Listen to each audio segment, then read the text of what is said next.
전에 광고상 한 가지 다시 말씀드리면, 오늘 첫 번째 주, 매월 첫 번째 주는 우리 남녀 선교회 각 선교회 원래로 모이는 날이죠. 주일 속해드리는 곳이 여러 속이 있는데, 순서 우선순위는 원래가 있는 첫 번째 주일은 원래회로 꼭 모이시고, 그리고 속회로 또 그 이후에 모이시든지 또 시간을 옮겨서 하시든지 우선순위를 그렇게 두시고 모임을 갖도록 하시기 바랍니다.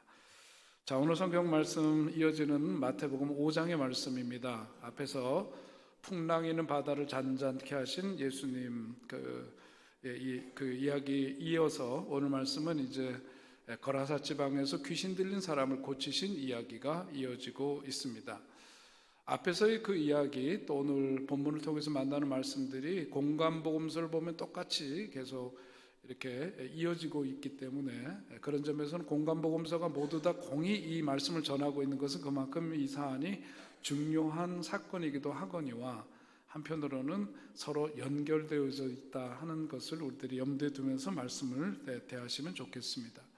자, 여러분들이 지도를 보시는 것처럼 오늘 본문에 거라사 지방이라고 되어 있는데, 마태복음하고 또 누가복음에 보면 가다라 지방이라고 되어 있어요. 가다라 지방은 조금 더 위치가 다릅니다만은, 아무튼 여기 이제 거라사 지방이라고 하는 곳은 갈릴리 호수 거기서부터 이제 동남쪽으로 한 56km 떨어진 곳에 위치해 있는 곳입니다. 저기는 이제 좋은 철광이 나는 지역이기 때문에, 아시는 것처럼 로마의 식민지 하에서 이제 그 철광이 나오니까 무기를 생산하는데 굉장히 중요한 자원이 되기 때문에 저기에는 로마 군인들도 주둔해 있었고, 또 그러다 보니까 이제 상업적으로도 발달이 돼 있어서 굉장히 부유한 도시로 그렇게 알려져 있습니다. 우리가 이제 군사 도시들이 좀 있죠. 우리도 보면은 좀 그 상황은 좀 다를 수는 있겠습니다만은, 미군 부대가 주둔해 있는 그 동두천이라든지 또 어딘가요? 의정부, 평택 이런 데는 좀 남다르죠. 군인들이 주둔하고 있음으로 인해서 이제 상업이 발달해 있는 이제 그런 도시들처럼, 바로 이제 이 거라사 지방이라고 하는 것도 바로 그런 영향을 받고 있었다 볼 수 있습니다. 더군다나 오늘 본문에서 나오는 것처럼 유대인들은 돼지고기를 먹지도 않고 돼지고기를 금기시 여깁니다마는, 돼지를 사육하고 있는 곳이 크게 있었고, 오늘 물에 몰살된 돼지 수만 하더라도 2,000마리에 달했다 그러니까 굉장히 큰 돼지 사육 그 산업이 발달해 있는 그런 곳이었다, 그렇게 볼 수가 있죠. 그리고 군대 귀신 이름이 뭐냐고 했을 때도 군대 레기온이라고 그렇게 답한 것이 다 그런 점에서 연관성이 있습니다. 자, 오늘 이제 본문으로 들어가서 보면은 귀신 들린 사람이 있었다 하는 이야기인데, 그는 가만 보니까 어떤 행태를 보이고 있었느냐, 무덤 사이를 거기에서 살고 있었고 소리를 지르고 돌로 자기 몸을 해하는 그런 모습. 그러니까 마치 어떤 그 호러물, 그 공포 영화를 보는 것처럼 그런 모습을 우리가 본문을 통해서 쉽게 연상해 볼 수가 있습니다. 자, 그런 가운데 예수님을 그가 만났죠. 예수님을 만났다. 성경은 예수를 만난지라 이렇게 평범하게 번역하고 있습니다만은, 현대인의 성경에 보면은 예수를 마주쳤다 그렇게 번역을 하고 있고, 그러나 원문을 보면은 뭐냐면은 예수님과 귀신 들린 사람이 만났을 때, 그때 만난이라라고 표현하고 있는 헬라어 원문은 어떤 대립과 저항의 뜻을 갖고 있는 그런 뜻이 거기에 담겨 있음을 볼 수 있습니다. 자, 그런 귀신 들린 사람을 향해서 예수님께서 하신 말씀은 뭐냐면, 내 이름이 무엇이냐 그렇게 물으시죠. 모든 문제의 시작은 어떠했든지 간에 그것을 치료하기 위한 첫 번째 발걸음은 뭐냐면, 자기가 어떤 문제에 봉착해 있는지를 아는 데서부터 비롯되는 것이기 때문에 예수님께서는 그에게 내 이름이 무엇이냐 그렇게 물으십니다. 오늘 예수님을 만난 그 귀신 들린 사람은 예수님을 향해서 뭐라고 얘기를 하느냐면, 7절에 있는 말씀을 함께 읽어보면요, 함께 시작. 지극히 높으신 하나님의 아들 예수여, 나와 당신이 무슨 상관이 있나이까? 원하건대 하나님 앞에 맹세하고 나를 괴롭히지 마옵소서. 이게 귀신이 한 말이에요. 자, 여러분, 이게 귀신의 정체를 알 수 있는 굉장히 중요한 워드가 여기에 담겨져 있습니다. 우리가 아까 말씀드린 것처럼 공간복음서에서 전하고 있는 오늘 본문 앞에 있는 풍랑을 잔잔케 하신 예수님, 그런데 그 사건에서 일어난 일을 가만 들여다보면은 예수님께서 바다를 잔잔케 하시고 고요하게 하시니까 제자들의 반응은 뭐냐면 그가 누구이시기에 그랬죠. 그죠? 그가 누구이시기에 바다를 잔잔케 하는가? 그렇게 누가 얘기했어요? 제자들이. 다시 말해서 예수님의 제자들은 예수님과 함께 지내고 있으면서도 아직까지 예수님이 누구신지를 정확하게 모른 채 따라다니고 있었다 그거죠. 반면에 오늘 만나는 귀신 들린 사람을 통해서 귀신은 뭐예요? 예수님이 누구신지를 정확히 알고 있었다. 예수님은 누구시냐? 하나님의 아들이시다. 정확히 그는 알고 있었다는 거죠. 무엇을 뜻하죠?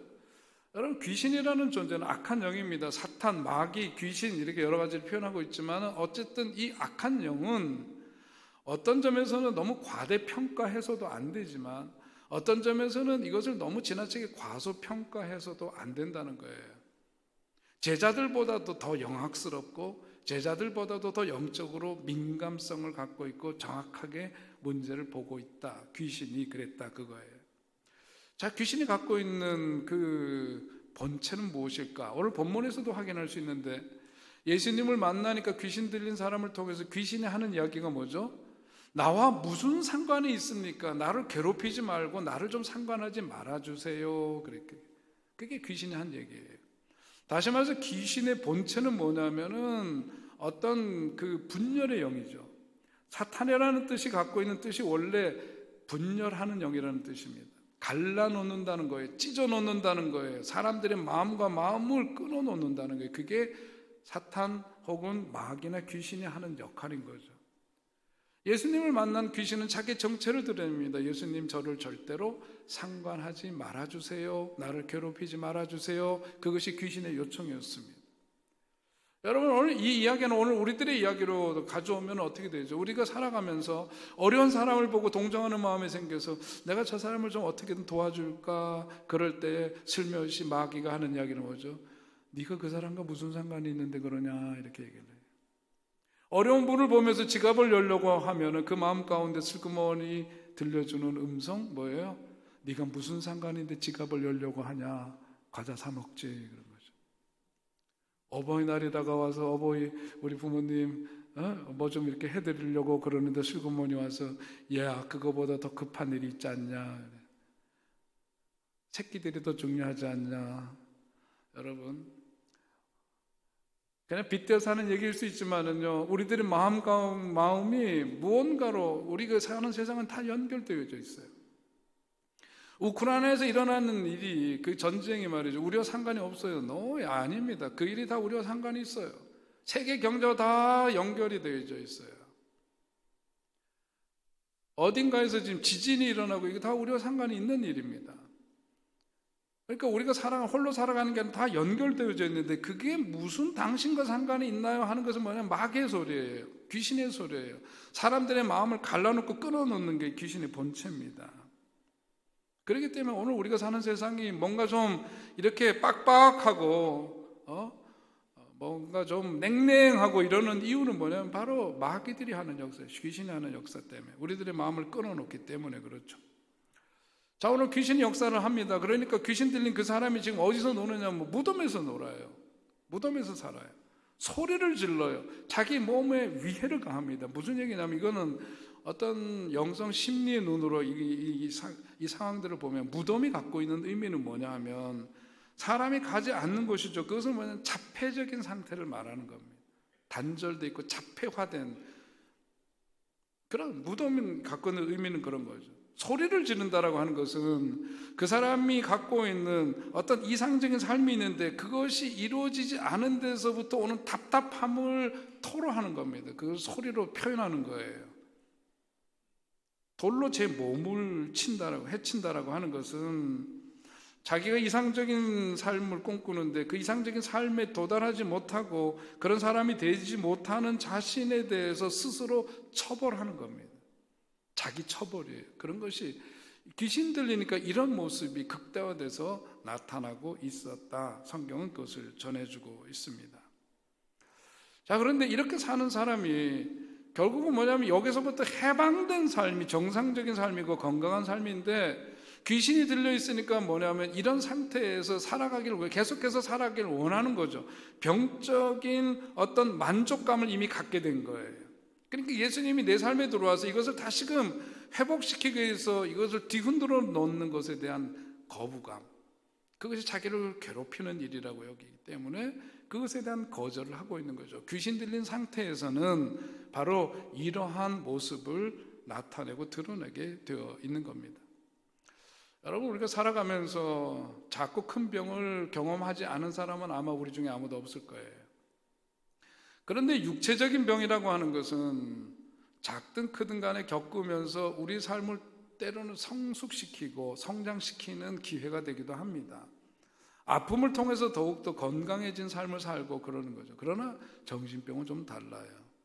정신병은 참 우리들의 삶을 힘겹게 만들고 우리의 삶을 대단히 파괴적으로 만들어버리죠.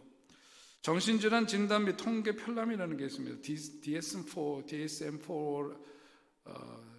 지금은 5, 다섯 번째 책까지 나왔는데요. 이것이 이제 미국 정신의학회에서 서로들이 통하는 언어들이 같아야 되니까 진단명을 통일시키고 그 증상이 어떻고 거기에 따른 치유 이런 부분에 대해서 1000페이지가 넘는 책이 굉장히 두꺼운데 저것이 일종의 이제 표준이 되는 거예요. 저는 이제 4까지 담긴 책을 갖고 있는데 저게 아무튼 이건 뭐냐면 뭘 얘기를 하려고 하냐면 우리가 사는 세상에 이렇게 정신적으로 우리들을 어렵게 만드는 일들이 너무너무 많은 세상 속에 우리가 살고 있다는 거죠.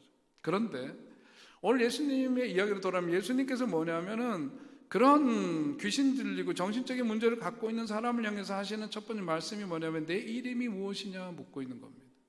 내 이름이 무엇이냐라고 하는 것은 다시 말하면 뭐냐면 네가 처해 있는 상황에 대해서 너는 제대로 알고 있느냐, 네가 어떤 문제를 알고 있지, 그것을 받아들이고 인지하는 데서부터 문제 해결의 시작되기 때문인 거죠. 여러분 주변에 뭐 의처증이나 의부증 갖고 있는 사람 혹시 보셨나요? 이 사람들 당신 그렇게 하는 의처증이 있는 거야 이렇게 하면 받아들여 안 받아들여? 절대로 안 받아들여. 당신 의부증이 있는 것 같아? 안 받아들여. 당신은 이런 문제가 있는 것 같아? 절대로 안 받아들여. 그런데 문제를 해결한 첫 출발은 뭐냐면 인정하고 그것을 들여다보기 시작하는 데서부터 풀리는 거죠. 대표적으로 알코올 중독자들 한번 생각해 봐. 알코올 중독자들은 익명의 알코올 중독자 모임 AA라고 하죠. Alcoholics Anonymous. 그래서 익명의 그 알코올 중독자들이 모이는 그 모임이 세계 도처에 참 많이 있습니다. 우리나라에도 많이 있을 거예요. 그 사람들이 모여서 하는 것은 12단계의 어떤 치료의 과정을 겪게 되는데 가장 먼저 그들이 첫 번째 단계에서 항상 모이면 그들은 뭐냐면 나는 누구냐? 알코올 중독자라고 하는 것을 인정하면서부터 자기를 소개하거나 자기 이야기를 시작을 합니다. 나는 알코올 때문에 무력해진 삶을 살았고 내 삶을 수습할 수 없게 되었답니다 하는 것을 인정하는 데서부터 시작을 해요. 그것이 치료의 첫 번째 단계입니다. 오늘 예수님도 말씀하시는 게 그거죠. 그러니까 네 이름이 뭐니? 라고 물어보는 그 말씀 속에는 뭐냐면 이제 네가 네 정체에 대해서 좀 알아야 돼. 그래야지만 너 거기에서 빠져나올 수 있다 물는 거죠. 그 물음에 대해서 뭐라고 답합니까? 나는 군대입니다. 그래서 내 이름이 무엇이냐? 이르되 내 이름은 군대니 우리가 많음이니이다. 우리말로 군대라고 번역되어 있지만 성경 원문에 레기온이라고 되어 있어요. 레기온은 뭐냐면 군단 병력을 말하는 겁니다.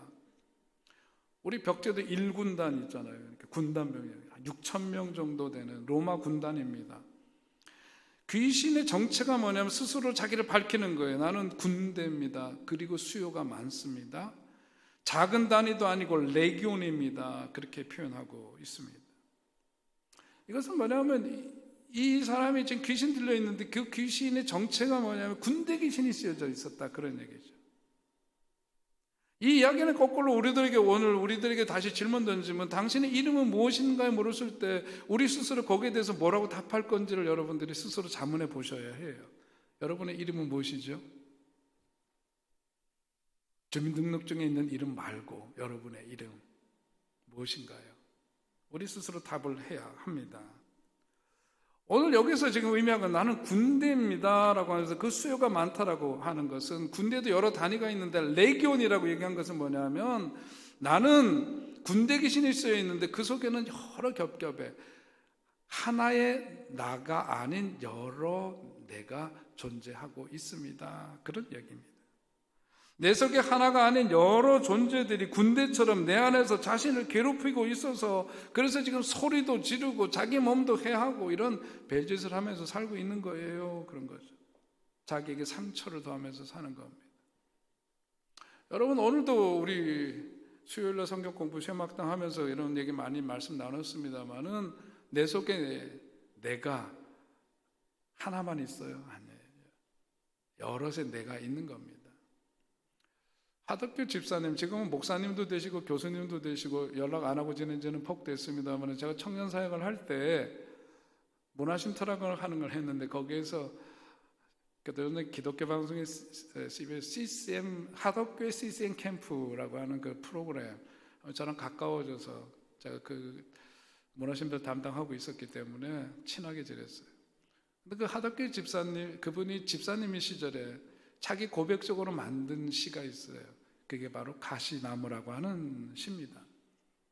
내 속엔 내가 너무도 많아. 껄쭉껄쭉하네요. 근데 이 노랫말 그분이 이런 거예요.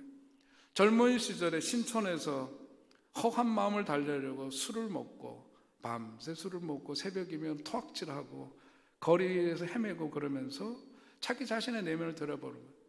나는 크리스찬인데 내가 정말 하나님을 믿고 하나님 마음에 정말 좀 합한 그런 삶을 살길 원하는 나도 있지만 내 속에는 내가 정말 싫어하는 나도 있고 별의별 내가 있는 것을 그는 본 거예요.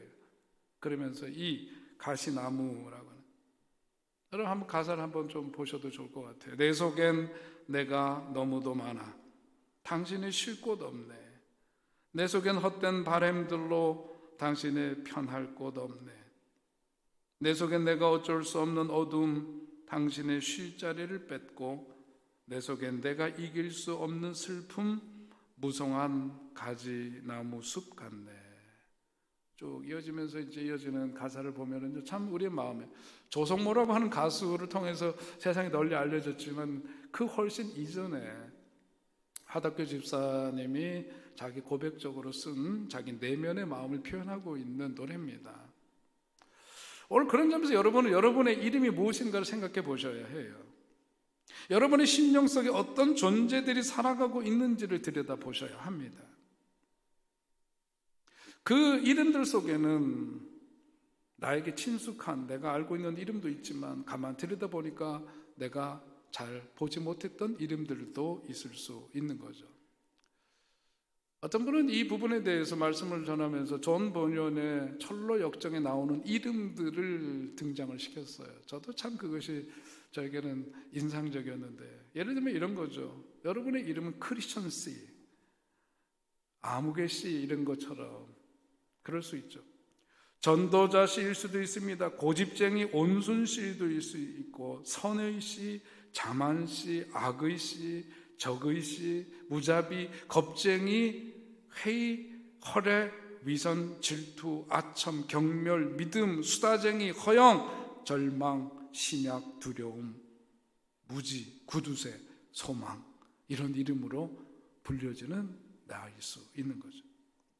이 가운데서 이것 말고도 수없이 여러 가지를 등장시킬 수 있지만 그 가운데 정말 나는 나의 이름이 어떤 걸까, 무엇일까 생각해 보아야 하는 거죠.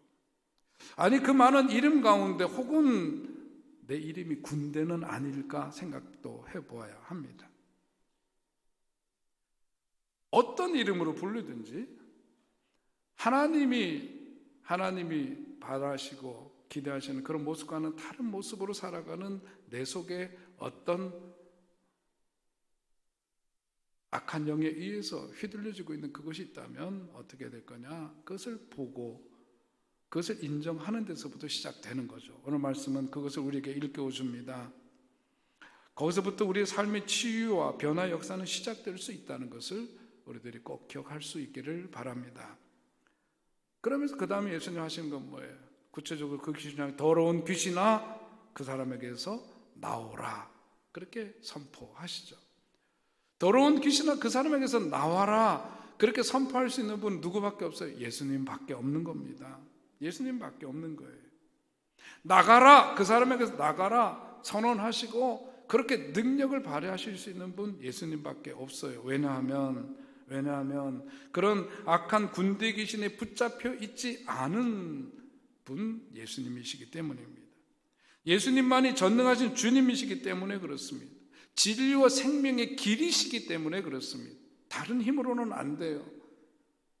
예수님만이 바로 그런 더러운 귀신을 향해서 그렇게 선포하시고 주님의 능력만이 그에게서부터 그런 악한 영의 존재를 끄잡아낼 수가 있는 겁니다.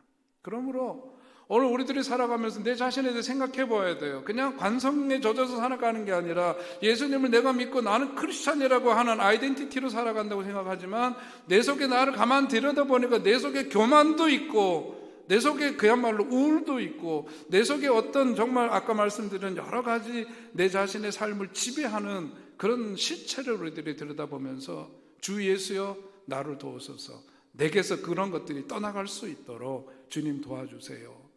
예수님의 생명이 우리들 속에서 되살아나야 하고 예수님이 우리의 삶 속에서 회복되어야 하고 예수님을 향해서 우리가 그런 문제를 해결하기 위해서 도우심을 구하고 청할 때 거기에서부터 역사가 시작된다는 것을 믿으시기 바랍니다.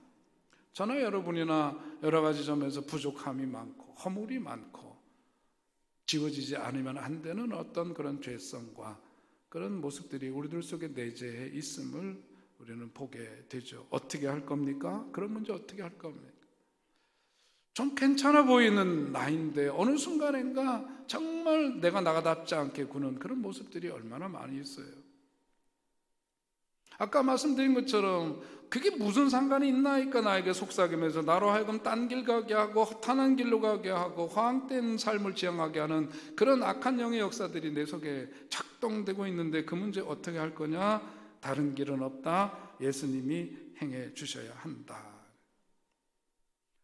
오늘 그런 상황 속에서 어떻게 됩니까? 그 귀신 들린 사람을 통해서 귀신이 어떻게 할 거냐? 나와라. 나오는데 어떻게 하죠?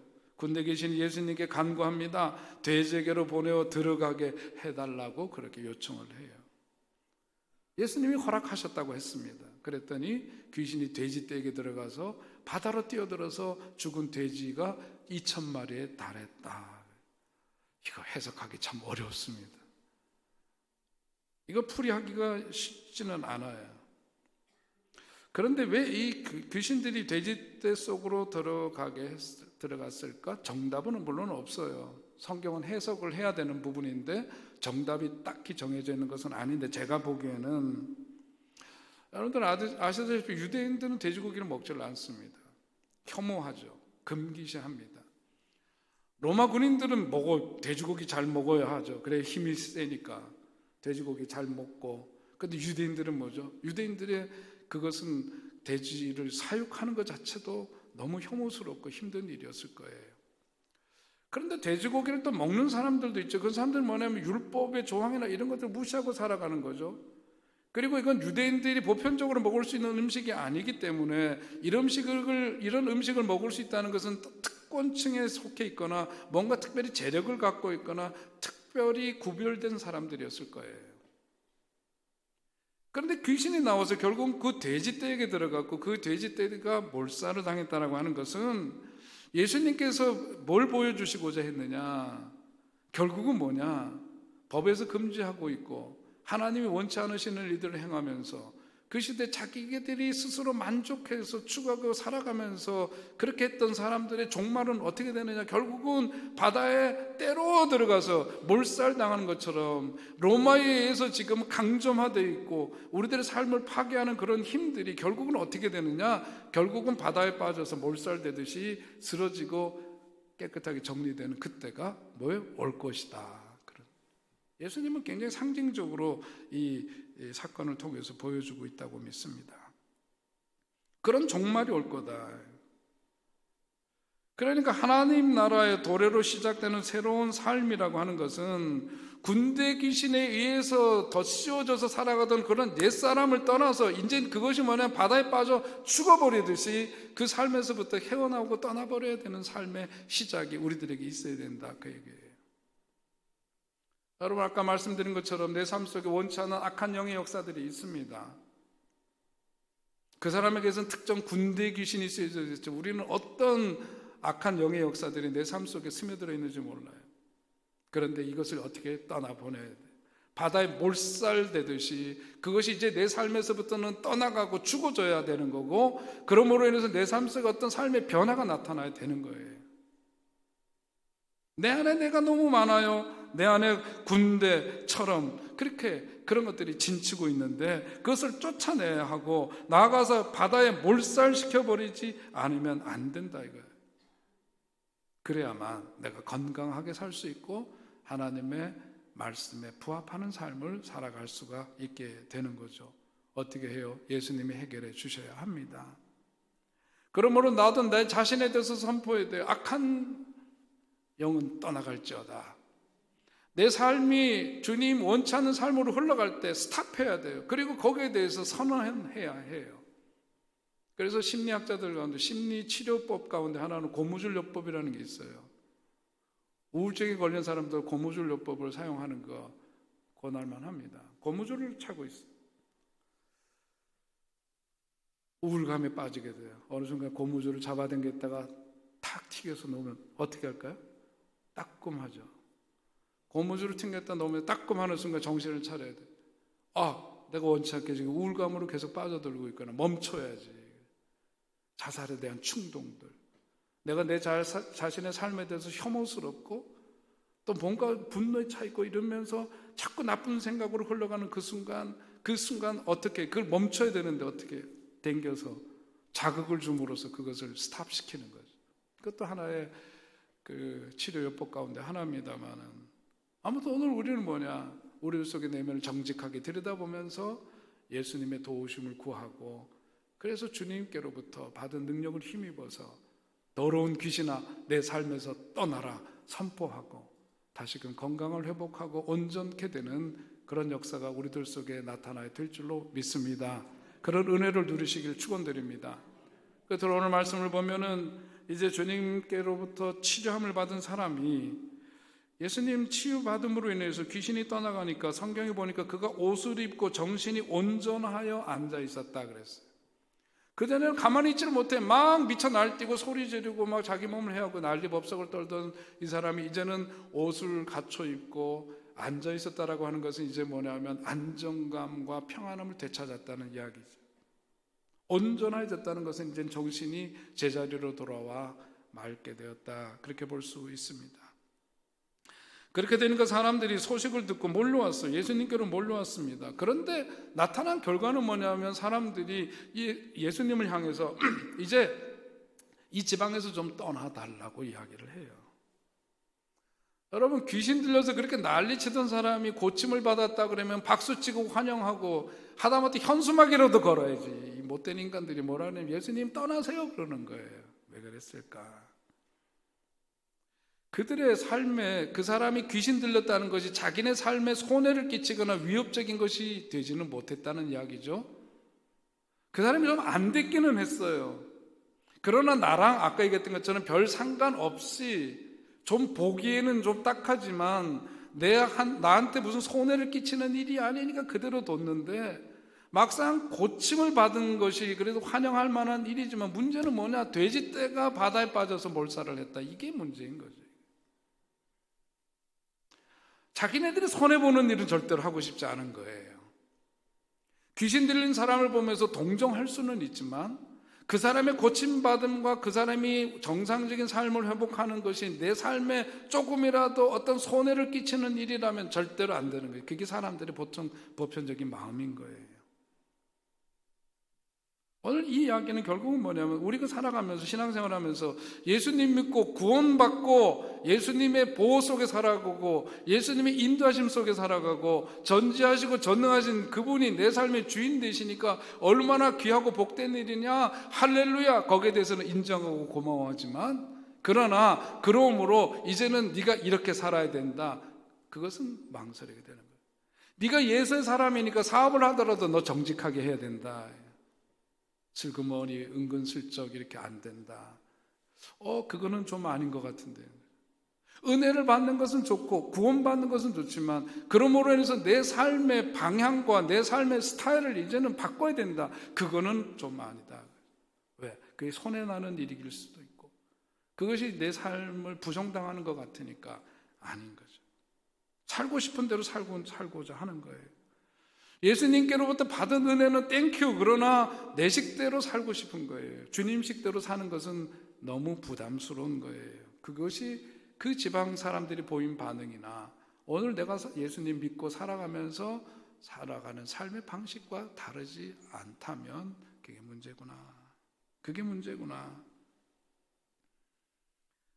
그들이 원하는 것은 군대 귀신만 쫓아내고 돼지떼를 키우며 살아가는 나의 삶의 방법에 대해서는 주님 눈 감아 주셨어야 하는데 왜 돼지떼들을 바다에 쳐넣어가지고 결국은 재산상의 손실을 끼쳐요? 안 됩니다. 그거는 용납이 안 되는 겁니다.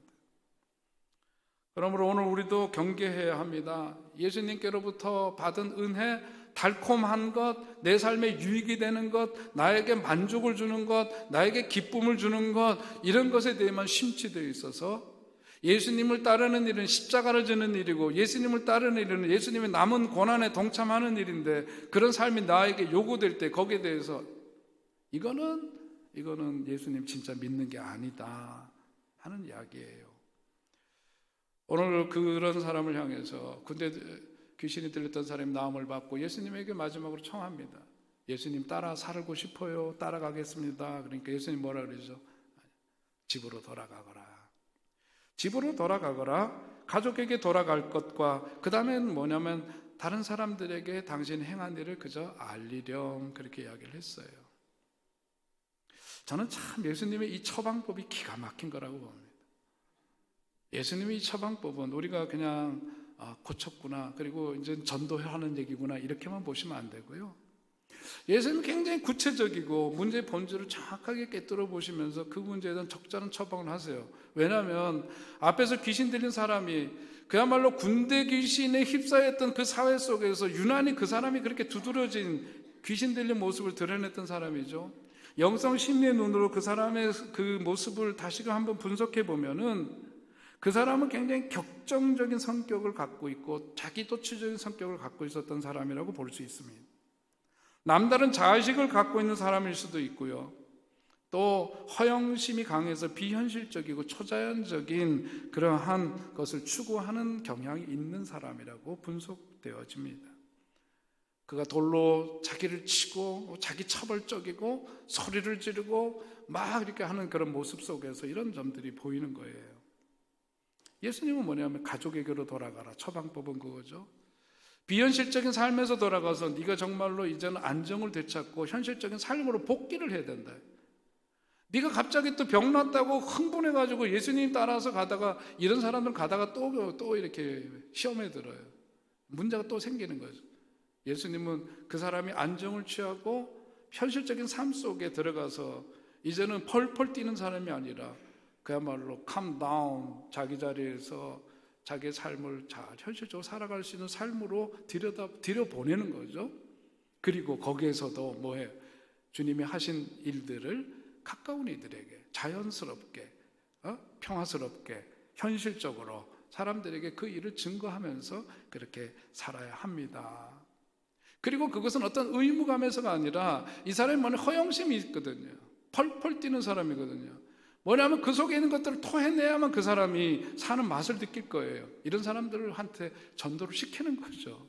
그것을 만족하고 그것을 기뻐할 수 있는 사람이기 때문에 그 역할을 주는 겁니다. 자, 여러분 오늘 우리도 살아가면서 우리 속에 내 안에 내가 여러 겹이 있어요. 여러 모습이 있어요. 내 자신을 보아야 합니다. 내 이름이 무엇인지를 살펴야 합니다. 그리고 내 문제를 인지하고 그것을 주님 앞에 갖고 나와야 해요. 그리고 주의 도우심을 구해야 합니다. 주님 만져주셔야 하고 주님께서 선포해 주셔야 되고 주님께서 내 삶 속에서 작동되고 있는 악한 영의 역사를 끊어주셔야 해요. 그런 은혜를 힘있게 되시길 바랍니다. 그리고 그것을 우리가 가까운 가족으로부터, 우리 속회 식구들로부터, 선교 회원들로부터 함께 그 은혜를 나누시고 간증하시면서 더욱더 하나님의 깊은 은혜 속에서 날마다 소망찬 삶, 행복이 넘치는 그런 복된 삶을 살아가는 그런 주인공들이 다 되시기를 주의 이름으로 축원드립니다. 기도하십시다. 함께 기도해요. 하나님,